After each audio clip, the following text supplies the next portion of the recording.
Guys, welcome back to T-Rod Whiskey. I hope you're excited. I hope you're ready. We have a massive, massive bottle haul from the month of October that we're going to go through. Let's check it out. Roll the intro.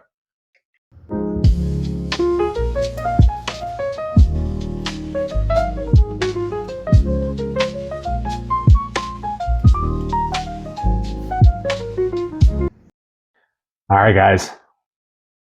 October was a huge month for me. Got a lot of bottles, got some really exciting bottles. I'm going to try not to get too stuck into the minutia of each one, but while I've got your attention, please, if you guys haven't already, hit that subscribe button, drop a like, leave me a comment, one way or the other, good, bad, I don't care. Let me know what you like, what you don't like. But without any further anticipation, let's go ahead and dive into. These are some bottles that I received throughout the month of October. Either I purchased or was gifted or was sent, but I guess we'll just start anywhere. So first off, if you guys are subscribed to the channel, you'll have already seen the review for this one, the Bardstown Discovery Batch 12. I know these things can be kind of batchy. I know they can definitely be kind of expensive. This one is really, really good, in my opinion. It is rumored to have approximately half of the blend is supposed to be 14-year wild turkey. I don't know if that's accurate or not, but it seems to be the prevailing opinion. And a lot of people on the internet that are smarter than me have kind of done the homework and the research.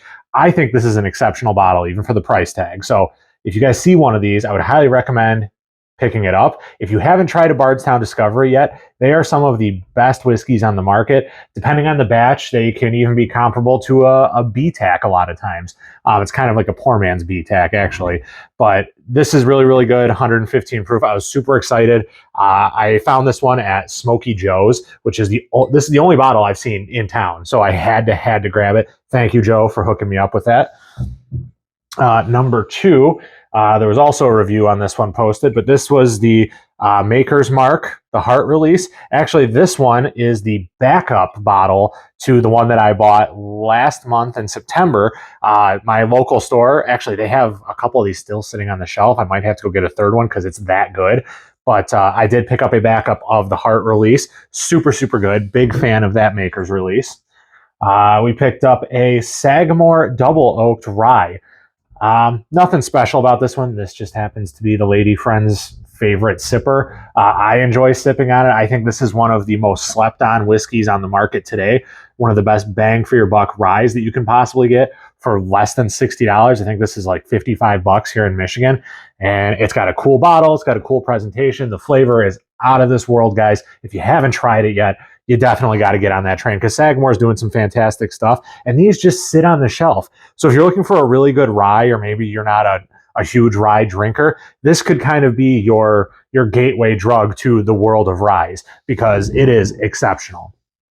Next, we got an Old Forester 1924. I was on the fence about buying this one. It was a little bit pricey for what I thought it is. It is technically part of the Whiskey Row series, of which I have every other bottle. I have the Statesman. I have the Barrel Proof Rye. The thing that really put me over the top about making the decision to buy this was the Bourbon Junkies actually came out and said that this is going to be on their short list for Bourbon of the Year. So at that point, the FOMO definitely bit me in the butt, and I had to go out and get it. I had to go out and grab one. The problem is these are very difficult to find. A shop near where I work happened to have one for actually a couple bucks less than retail, if you believe that. So I grabbed this up. It is quite good. Do I think it's worth the price tag? To be determined. Next up, we got the Penelope Valencia. This is why relationships with your store owners are so important. I was actually at work, texted the store owner, said, hey, I know you just got an allocation drop. Can you go ahead and hold a bottle aside for me? Yep, no problem. They held it back. I got it at state minimum. We already got into it. Mixed reviews so far. I haven't really digested it, really gotten into it too much. But this bottle was bought more for Courtney's benefit than mine. It's not really something that I go after a ton.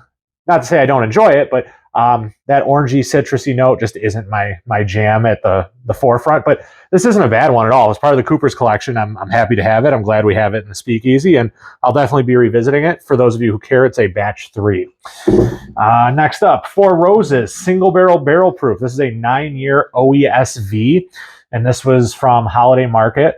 I've been getting a lot of good bottles from them lately. But, I'm trying to get all 10 of the yeast strains, just like everybody else who likes Four Roses, kicking myself in the butt because for years I wasn't a Four Roses fan because I had a bad experience with their small batch. And it turns out it's actually really, really good, and I really like it, and it agrees with my palate, and I'm a moron. So, moving on. Next up, we did make a trip to Canada, so I grabbed a couple of these guys. This is the Wayne Gretzky Maple Cask Canadian whiskey. This is the Gretzky 5-year signature rye. This one is 100% Bracetto rye. I don't really know what that means, but it's 5 years old. It's 100 proof. It's supposed to be pretty good, but I don't know anything else about it other than it is aged in American virgin oak and once used American bourbon casks and also recharred American oak casks. This other one here, this is an 80 proof Canadian whiskey. I don't know how old it is. It is finished with maple syrup barrels. It's very much a dessert whiskey. I like it. I don't know if it's something I'll be buying a backup bottle of. It's definitely something that I give to my low proof friends or people that are just kind of getting into whiskey and I don't want to blow their heads off. This is a good one. Just because it's a Canadian whiskey, guys, don't write it off. I know there's a lot of myths out there about Canadian whiskey being weak and mostly water, and it's not true. If you read a book or, do a little bit of research on the internet, you'll find out that by law, Canadian whiskey actually cannot be neutral grain spirits or water. They will oftentimes use a young base whiskey, but that's very different than watering it down. Next up, another Canadian whiskey. This is a J.P. Weiser's triple barrel rye. Got this because my cousin Colin and I were lucky enough to attend a whiskey dinner hosted by Dr. Don Livermore, who is the master distiller and blender at J.P. Weiser's. Shout out to the Spirit Animal Society for getting me those tickets because it was a fantastic meal, fantastic tasting. I bought this at the store. I didn't get this at the tasting. We did get to try the 42-year-old J.P. Weiser, which was just chef's kiss. So good. I will definitely be on the lookout for a bottle of that if I see one. But this is definitely a unique Canadian rye. It's actually bottled at 90 proof. So not as bad as you might think. If you see one of these, I do have inside knowledge that this is a limited release. Once these are done, they won't be getting reproduced. I think this was just kind of done as part of the rye craze, but that's my opinion, right? The guys at BB's Wine and Liquor, I know I've talked about them before. They actually hooked me up with one of their store picks. This is an Oaken Eden store pick, coming in at 116 proof. It is finished with an Amburana spiral. So if you've never had Oaken Eden, they finish their whiskeys with a spiral in the bottle so that it continues to age even after it is taken out of the barrel. Whether or not this works or not, it could be gimmicky. I don't know. I didn't hate this one. It was actually pretty good. As far as gimmicky finishing bottle techniques go, this one's not bad. Sorry, 112 proof. No infusion. It's a 4-grain with Amburana Spire in it. So yeah, if you guys are ever in the Shelby Township area, please check out BB's. They're a huge supporter of this channel and some really, really cool guys. Frankie is the man. He'll definitely steer you right. Next bottle, I actually got 2 of these. The Wild Turkey 70th anniversary 8-year bourbon. I did a review of this, a comparison to the regular shelfer. I think this one is a little bit better. I think it does deserve its justified price tag. Has an 8-year age statement, which I hear tell is going to be a consistent thing going forward. I did grab a backup of these, so I have 2 of them. This one, really good. Shout out to Connor. You left on your lunch break to go run and grab me these because I was not able to get away from the office, and you did that for me. So I appreciate you, sir. I'll make sure that there's some of this here the next time you're in the speakeasy. The next one was also from a Canada trip. This is just a Dunban single malt Isla small batch, 43% non-chill filter, no color added. I wish it was a little bit proofier, but I am a big Isla fan. I wasn't able to find out a ton about this, but you know what? For what the price on this was, and it was like $28. I'm going to go on a little bit of faith here, and maybe it'll turn out to be really good.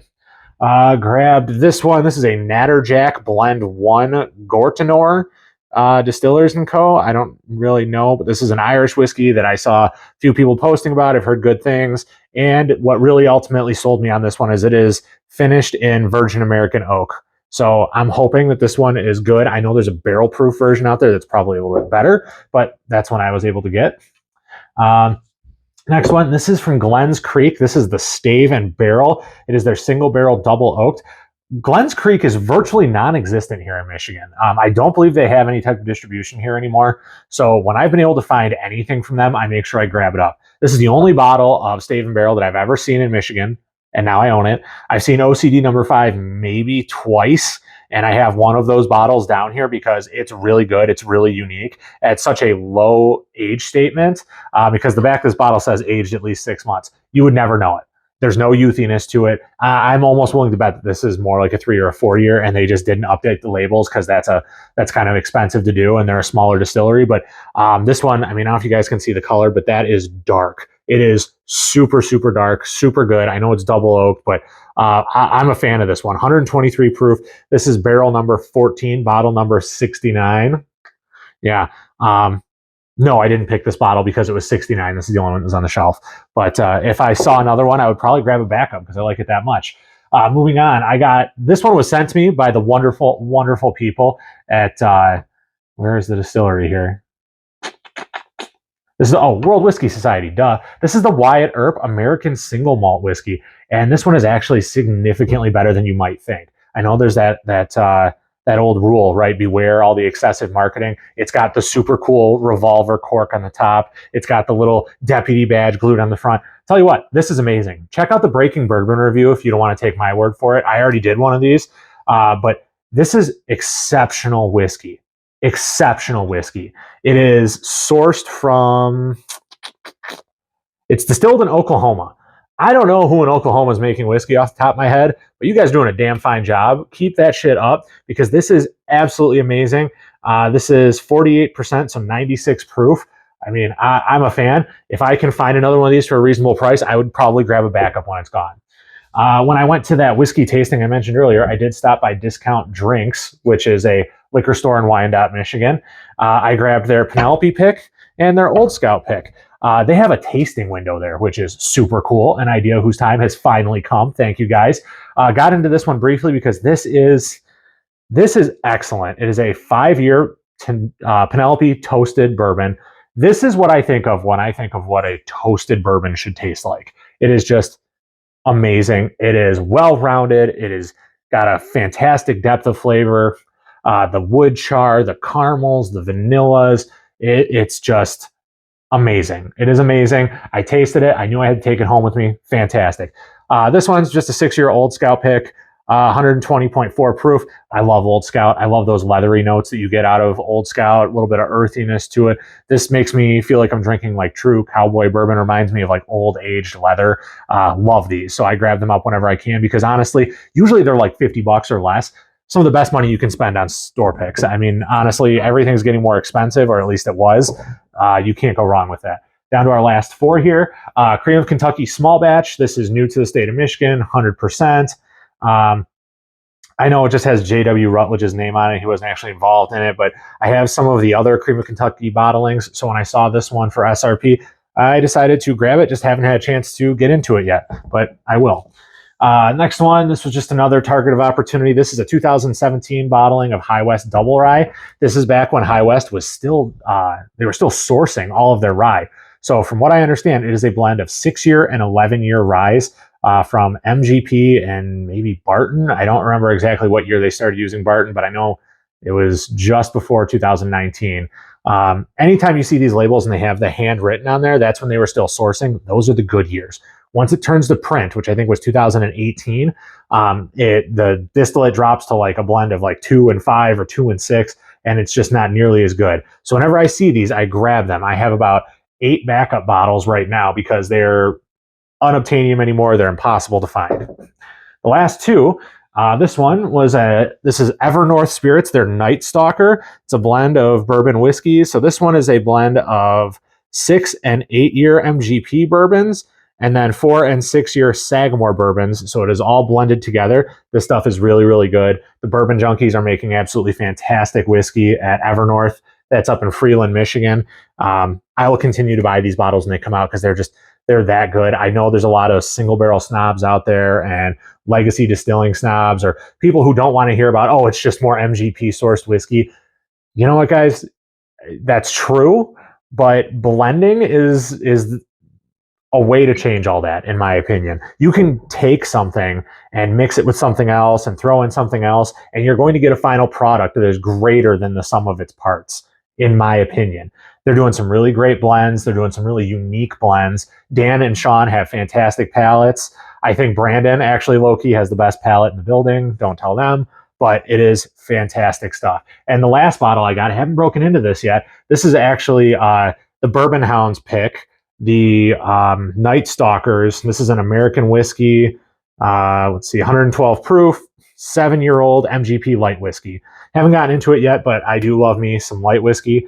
Label on this one's a little bit crooked. I don't know if you guys were throwing back a little too much of the Wowie sauce during the labeling party, but anyways, that is everything that I picked up last month. I'm already well on my way for November. Planning on making a trip probably next weekend back to Lansing. So some American Fifth definitely going to be in my future. But yeah, if you guys ever have any questions, please feel free to drop me a comment. Shoot me some ideas you'd like to see for the video. I hope you guys enjoyed these videos. I hope you enjoy this content. I'm constantly working on new stuff, constantly trying to get new material in front of you, and working on cultivating some exciting new partnerships. So stay tuned for that. But otherwise, cheers.